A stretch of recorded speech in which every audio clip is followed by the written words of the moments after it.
Scientist ने India में ऐसा डीएनए डिस्कवर किया है जो साइंस के हिसाब से एग्जिस्ट ही नहीं करना चाहिए था, क्योंकि ये डिस्कवरी 500 साल की ह्यूमन हिस्ट्री को पूरी तरह बदल सकती है।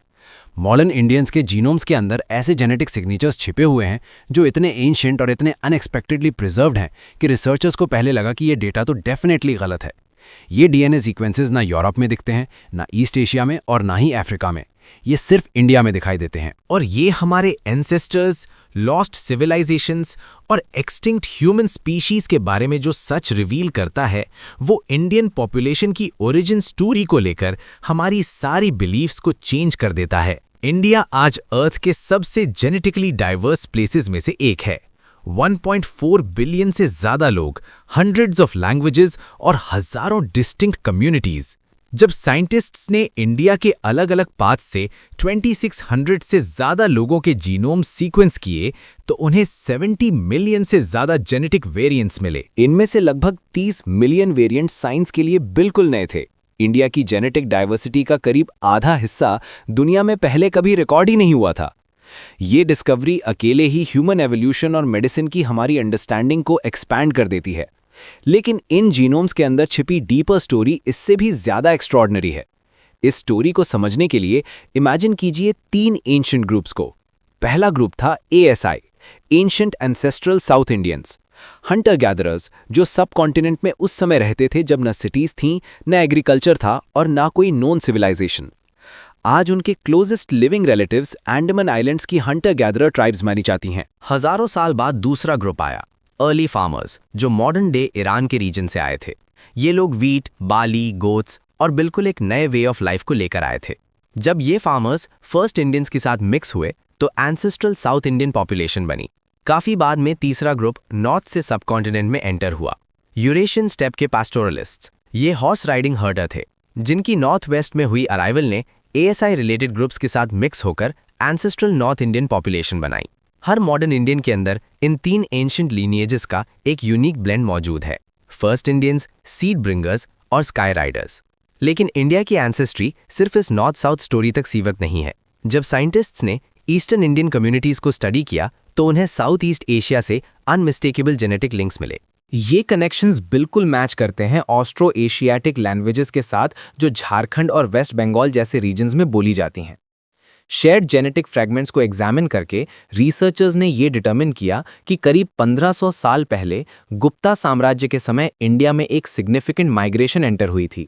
इसका मतलब ये है कि साउथ ईस्ट एशिया से समुद्री यात्री बंगाल की खाड़ी को पार करके भारतीय आबादी में शामिल हुए और आज तक अपनी जेनेटिक सिग्नेचर छोड़ गए। ये उन रेयर केसेस में से एक है जहां जेनेटिक्स किसी हिस्टोरिकल माइग्रेशन को इतनी रिमार्केबल क्लैरिटी के साथ पिन पॉइंट कर सकता है। Tens of thousands of years तक इंडिया एक ऐसा क्रॉसरोड्स था जहां पूरी ह्यूमैनिटी मिलती रही। Hunter gatherers, early farmers, steppe herders और सी फेयरिंग माइग्रेंट्स सब यहां कन्वर्ज हुए और पॉपुलेशन पर अपनी मार्क छोड़ते गए। लगभग 2 से 3 हजार साल पहले इंडिया की जेनेटिक हिस्ट्री फ्रीज हो गई।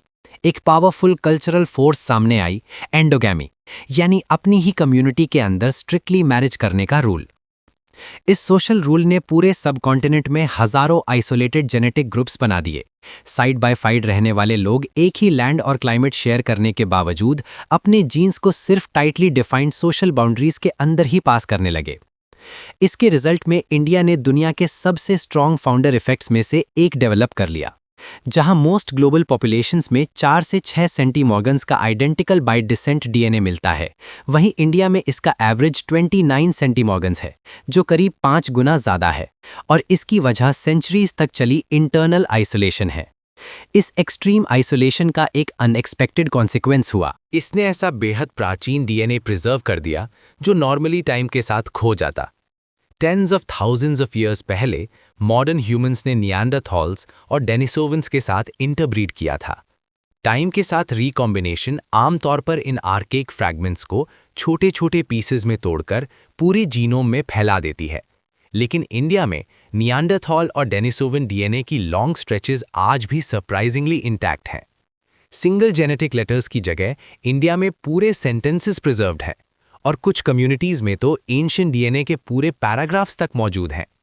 इसी वजह से Indian subcontinent extinct human species को स्टडी करने के लिए अर्थ के सबसे इंपॉर्टेंट प्लेसेस में से एक बन जाता है। इसका मतलब ये है कि मॉडर्न इंडियंस के अंदर ऐसे जेनेटिक सीक्वेंसेस हैं जो पूरी तरह इंटैक्ट थे। आखिरी बार 50,000 साल पहले नियांडरथॉल्स के अंदर पाए गए। जब इस पूरी टाइमलाइन को एक साथ जोड़ते हैं तो इंडिया ह्यूमैनिटी के सबसे बड़े एंशिएंट हिस्ट्री रिजर्वायर्स में से एक बनकर सामने आता है। फर्स्ट इंडियंस यहाँ उस समय मौजूद थे जब आइस एज खत्म हुआ था। ईरानियन रिलेटेड फार्मर्स एग्रीकल्चर के सबसे अर्ली सीड्स लेकर आए। स्टेप पैस्टरलिस्ट्स ने नई ट्रेडिशंस और नई लिनिएजेस इंट्रोड्यूस की। साउथ ईस्ट एशियन सेलर्स ने ईस्ट की जेनेटिक मैप को रीशेप कर दिया और कास्ट बेस्ड एंडोगैमी ने इन मिक्सचर्स को हजारों अलग अलग जेनेटिक आइलैंड्स में फ्रीज कर दिया, जिससे एंशिएंट लिनिएजेस ज़्यादातर पॉपुलेशंस की तुलना में इंडिया में कहीं ज़्यादा लंबे समय तक प्रिजर्व हो सकें। तो जब ये सवाल उठता है इंडियन लोग कौन हैं, तो इसका जवाब जितना सोचा गया था उससे कहीं ज़्यादा डीप और इंटरकनेक्टेड है। इंडियंस उन पहले हंटर गैदरर्स के डिसेंडेंट्स हैं जो इन लैंड्स पर चले थे, और उन एंशिएंट ह्यूमंस के जिनका डीएनए सिर्फ इंडिया की यूनिक कल्चरल और जेनेटिक हिस्ट्री की वजह से आज तक सर्वाइव कर पाया है। इंडिया सिर्फ एक नेशन नहीं है, ये ह्यूमन एवोल्यूशन का एक लिविंग आर्काइव है, एक ऐसी जगह जहां हमारी स्पीशीज़ की वो चैप्टर्स आज भी प्रिजर्व्ड हैं जो दुनिया के बाकी हिस्सों में हमेशा के लिए खो गए। अगर आपको ये जर्नी हमारे जितनी ही फैसिनेटिंग लगी तो इस वीडियो को लाइक करें, शेयर करें